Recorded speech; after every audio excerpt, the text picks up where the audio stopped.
Hello बच्चों, good morning to all of you. बच्चों, इस वीडियो में हम लोग लर्न करेंगे एरिया वेक्टर के बारे में। So let us come to the point.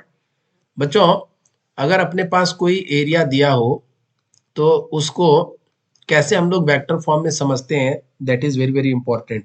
Area जो होती है बच्चों, that is a vector quantity. सबसे पहले यहाँ पर लिखिएगा point, area is a vector quantity.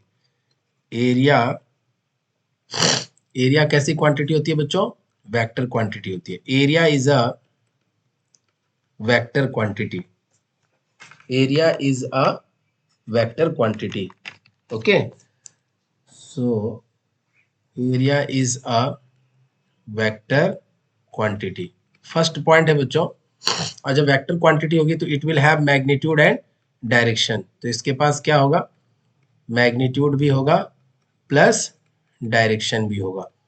तो मैग्नीट्यूड तो बच्चों जैसे निकालते हैं वैसे ही, जैसे मान लीजिए आपके पास एक रेक्टेंगल है, ठीक है, इसका लेंथ है एल और ब्रेड्थ है बी। तो एरिया ऑफ रेक्टेंगल क्या हो जाएगा? So area of rectangle is, जैसा कि हमें पता है एरिया का फॉर्मूला क्या होता है? L into B. तो ये मैग्नीट्यूड हो गया बच्चों। अब डायरेक्शन क्या होगा? तो डायरेक्शन के लिए जैसे आप कॉपी के प्लेन पर ये डायग्राम बनाएंगे तो कॉपी के प्लेन के परपेंडिकुलर आउटवर्ड नॉर्मल जो होगा इसका डायरेक्शन होगा। तो आउटवर्ड नॉर्मल किधर होगा? ऊपर की तरफ होगा। सो यह जो होगा बच्चों एन कैप होगा। This is the normal and this will be the direction of this area. अगर इस टोटल एरिया को ए से डिनोट करें बच्चों, तो यह जो एरिया वेक्टर होगा इसका मैग्नीट्यूड होगा बच्चों ए, और डायरेक्शन क्या होगा? N cap. सो मैग्नीट्यूड लिख सकते हैं आप L into B and direction will be N cap. जैसे अपने पास अगर एक स्क्वायर है, साइड अगर ए है, सारे साइड्स इक्वल होते हैं स्क्वायर में, तो एरिया क्या होगा बच्चों? Area will be equal to side into side, so A square. So area vector कैसे लिखेंगे? तो एरिया जो होता है बच्चों वो वेक्टर क्वांटिटी है। इस सरफेस के नॉर्मल बनाना है एन कैप, ठीक है। कॉपी में बना रहे हैं तो जो कॉपी का प्लेन है उसके ठीक परपेंडिकुलर आउटवर्ड, ठीक है। कॉपी पर आप अपनी पेन को नॉर्मली वर्टिकली खड़ा करिए बच्चों, होल्ड करिए, that will be the direction of N cap. And N cap is a unit vector that is representing the direction of area vector. So a square into n cap. यहाँ पर n cap क्या है बच्चों?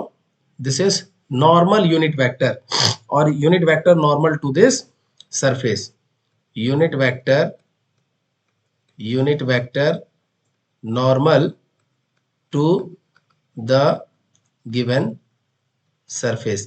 Generally बच्चों outward normal को, यह convention होता है, outward normal we consider to the given surface. Outward normal जो होता है बच्चों उसको हम लोग कंसीडर करते हैं generally bye convention outward normal. यहाँ पर इनवर्ड नॉर्मल भी हो सकता है। कॉपी के ठीक ऊपर जैसे आप नॉर्मल कंसीडर कर रहे हैं वैसे इनवर्ड नॉर्मल भी तो हो सकता है। So this is by convention we consider outward normal as positive direction, ठीक है बच्चों। जैसे एक और यहाँ पर पेज में इस चीज को मैं एक्सप्लेन कर रहा हूँ। जैसे मान लीजिए अपने पास यह कोई एरिया है, कोई रैंडम एरिया है, और टोटल एरिया सरफेस एरिया बच्चों S is representing surface area, S है, और इसका छोटा सा एरिया अगर हम ds कंसीडर कर ले बच्चों, तो यह ds जो होगा इसका जो डायरेक्शन होगा बच्चों वह ऊपर की तरफ होगा एन कैप। और जब हम ds वेक्टर लिखेंगे, चूंकि ds क्या है? सरफेस एरिया वेक्टर है। This is surface area vector. Small area है, ds क्या है? एलिमेंट्री एरिया है, और एरिया एलिमेंट भी इसको बोलते हैं बच्चों। So surface area vector, so इसका मैग्नीट्यूड ds होगा और डायरेक्शन क्या है? N cap. So ds vector can be written as vector ds equal to ds into N cap, ठीक है। So always remember the area vector is outward normal, direction of area vector is always outward normal, and n cap is a unit vector in the direction of outward normal. N cap is unit vector in the direction of direction of outward normal, in the direction of outward normal, outward normal। यहां पर ये चीज अगर आपको समझ में आ गया बच्चों, तो अब हम लोग डिस्कस करेंगे, बहुत ही इंपॉर्टेंट कॉन्सेप्ट है। We will discuss the concept of electric flux. So let us come to the point of electric flux. So electric flux क्या होता है बच्चों? What is electric flux? So right, electric flux is nothing but it is representing the number of lines. Okay, so first you write down the point, then I will explain it. So write down electric flux. Electric flux through a given area, through a given area held inside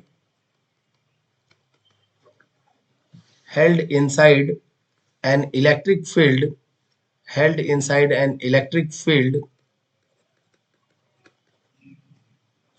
is the measure of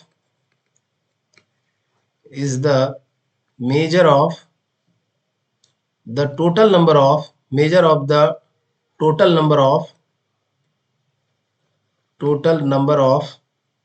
electric lines of force, electric lines of force passing normally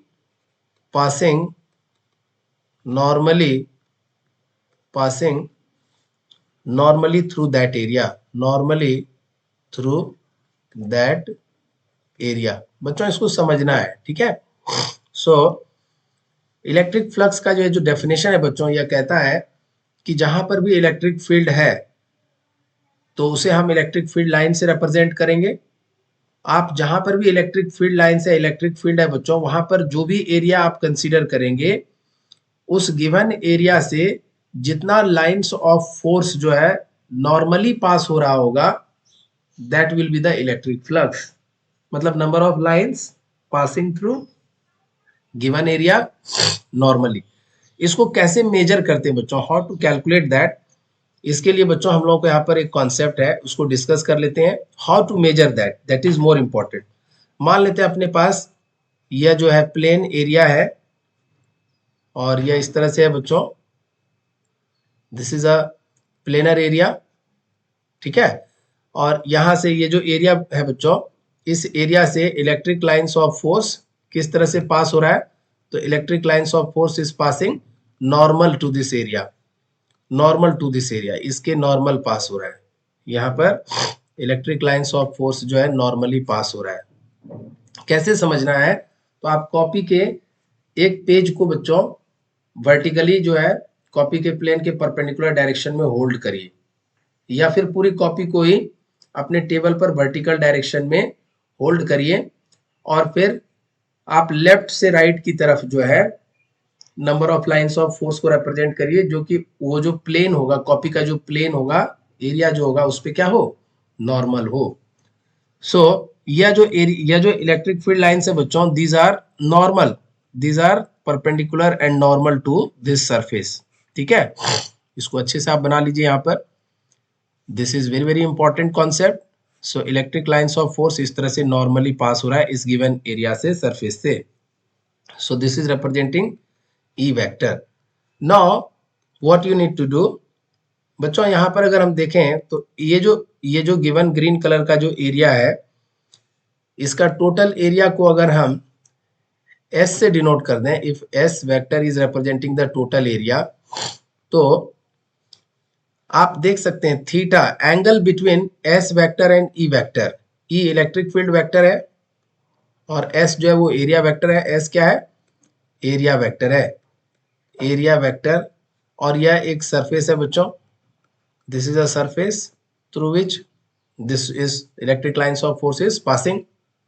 सो अगर हम area vector इसके लिए बनाए बच्चों, इस plane के लिए अगर हम एरिया वेक्टर देखें, तो area vector outward normal N cap तो इधर ही होगा, मीन्स एस वेक्टर इधर ही होगा, एस एन कैप, यस और नो। अच्छा, इलेक्ट्रिक फील्ड भी इधर ही है, इलेक्ट्रिक फील्ड भी इसी डायरेक्शन में है।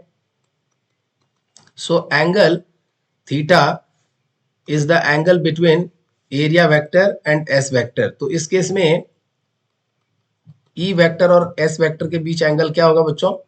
Theta equal to 0 degree. This is what angle between S vector and A vector. So theta is 0, theta is 0 degree. So dot product बच्चों इलेक्ट्रिक फील्ड वेक्टर और ये जो एस वेक्टर है बच्चों, इसका हम लोग क्या ले लेते हैं जब भी फ्लक्स कैलकुलेट करना होता है? We take the dot product. We take the dot product. So electric flux को हम लोग डिनोट करते हैं बच्चों phi. Phi is representing electric flux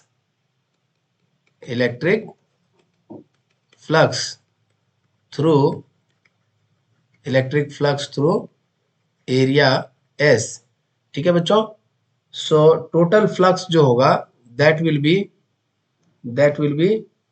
E dot S.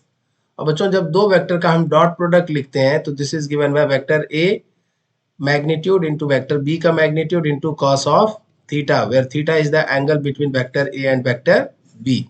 Theta is the angle between vector A and vector B. बच्चों इस case में जो हम लोगों ने डायग्राम बनाया है उसमें थीटा की वैल्यू कितनी है? 0 degree. So flux will B E into S into cos of 0 degree. So this is E into S. So flux की वैल्यू हो जाएगी बच्चों, कॉस 0 डिग्री की वैल्यू 1 होती है। So flux will be equal to E into S. So flux की value हो जाएगी यहाँ पर E इंटू एस। ठीक है बच्चों। अगर बाकी एंगल की बात करें इन जनरल, तो जब भी हमें फ्लक्स निकालना होगा तो फ्लक्स होगा E into S into cos theta. जो भी एंगल होगा थीटा का उसको हमें यहाँ पे पुट करना है और फाई की वैल्यू निकालना है। फॉर एग्जाम्पल बच्चों अगर ये गिवन एरिया है, इसमें से छोटा सा एरिया हमने ds कंसिडर किया और ये एन कैप है, मान लीजिए दिस इज एन कैप, और इलेक्ट्रिक फील्ड जो है बच्चों इस डायरेक्शन में है, दिस इज ई वेक्टर। तो एन वेक्टर के अलॉन्ग ही ds वेक्टर होगा। सो जब हमें छोटे से एरिया से फ्लक्स लिखना हो बच्चों, टोटल एरिया एस है लेकिन ये जो छोटा सा एरिया है जिसे हम लोग ds कह रहे हैं बच्चों, तो जब ds वेक्टर लिखना होगा तो क्या लिखेंगे? Magnitude of ds into N cap. और जब फ्लक्स लिखेंगे बच्चों ऐसे एरिया से तो इसको डी फाई बोलते हैं, this is called D phi. तो डी फाई जो होगा that will be E dot ds, dot product of electric field vector and area vector. So इसको आप लिख सकते हैं E का मैग्नीट्यूड ds का magnitude into cos of theta, where theta is the angle between vector E and ds, where theta is the angle between vector E and ds. So this is d phi E dot ds और E into ds into cos theta। बच्चों एक point यहाँ पे आपको note करना है कि flux जो है वो कैसी क्वांटिटी है? स्केलर क्वांटिटी है। जब हम दो वेक्टर का डॉट प्रोडक्ट लेते हैं बच्चों तो जो रिजल्ट मिलता है that is scalar quantity. So we will write here electric flux is a scalar quantity. Electric flux is a scalar quantity। बच्चों इसका केवल मैग्नीट्यूड होगा, it has only magnitude, कोई डायरेक्शन नहीं होगा। it has only magnitude। ठीक है। यहाँ पर बच्चों अगर हम लोग यूनिट की बात करें फ्लक्स के यूनिट की, तो यूनिट ऑफ फ्लक्स जो होगा unit of phi. So phi की वैल्यू हमें पता है बच्चों E इंटू एस होगा जब थीटा इक्वल टू 0 डिग्री होगा। और इलेक्ट्रिक फील्ड का यूनिट क्या होता है? दिस इज न्यूटन पर कूलम। और एस बच्चों क्या है? एरिया वेक्टर है। एस क्या है यहाँ पर? एरिया है। सो एरिया का यूनिट क्या होगा बच्चों? 2D फिगर है ये, तो मीटर स्क्वायर एसआई सिस्टम में।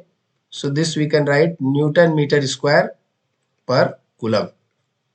This is the unit of phi, newton metre square per coulomb. यहां से आगे बढ़े बच्चों अगर, so this is newton metre square per coulomb. So this is the SI unit of, SI unit नहीं है, Newton पर कूलम है।